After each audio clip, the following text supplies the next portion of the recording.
Into engiyazi ngempi ungayiqala ngalesi sikhathi ofuna ngaso, kodwa ayipheli ngalesi sikhathi ofuna ngaso. And into engiyazi ngempi ayinamnikazi. Ungayikhandi izitha ey'ngenasidingo empilweni yakho. Namhlanje ngizokhuluma nesilima isidididi, ngiphinde ngizokhuluma nomuntu ohlakaniphile. Khona abantu abaye bebone sengathi mawehlela ngezansi uvuma ukuthi ba right noma uyabesaba noma whatever ego yabo ebatshela khona, kanti ugwema ukwakha izitha ey'ngenasidingo. Sometimes futhi ugwema nokuwaste energy yakho, more especially uma ukhuluma ngendawo ochitha kuyona isikhathi eside. Ukugwema ukuthi kube ne-tension lapho. Kwesinye isikhathi osivumele isidididi siwine. Ungaphiki nesilima, ngoba isilima sizokubeka kwi-experience yaso, kwi-level yaso yobulima, bese sikushaya nge-experience ngoba kade safika sona ebulimeni. Wena-ke hlakanipha, awusaphileli wena wedwa la.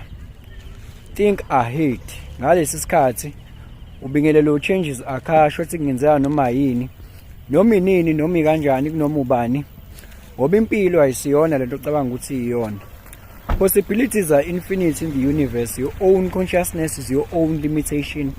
Kukude lapho esisuka khona futhi kukude lapho esiya khona. Beka phansi umoya, ungatatazeli. Yabona endaweni enjengasemsebenzini nje, ezinye zey'ndawo kumele ukuthi ukugwema ukuthi ukhanda i-tension engenasidingo.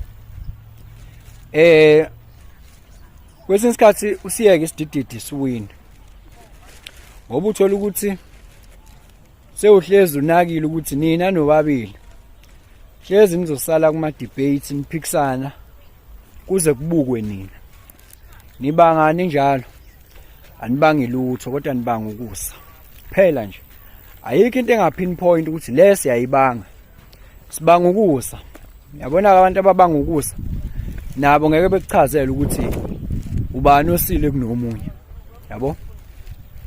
Ukugweme lokho, yeka isilima siwini. Nasekhaya futhi ubagweme labantu abahlezi bebona ukuthi imbono yabo i-counter the most. Wena wesidididi mhlambe ngoba awunayo imali, ngoba mhlambe awunayo imoto, noma whatever the case, bayeke bawini. Futhi ke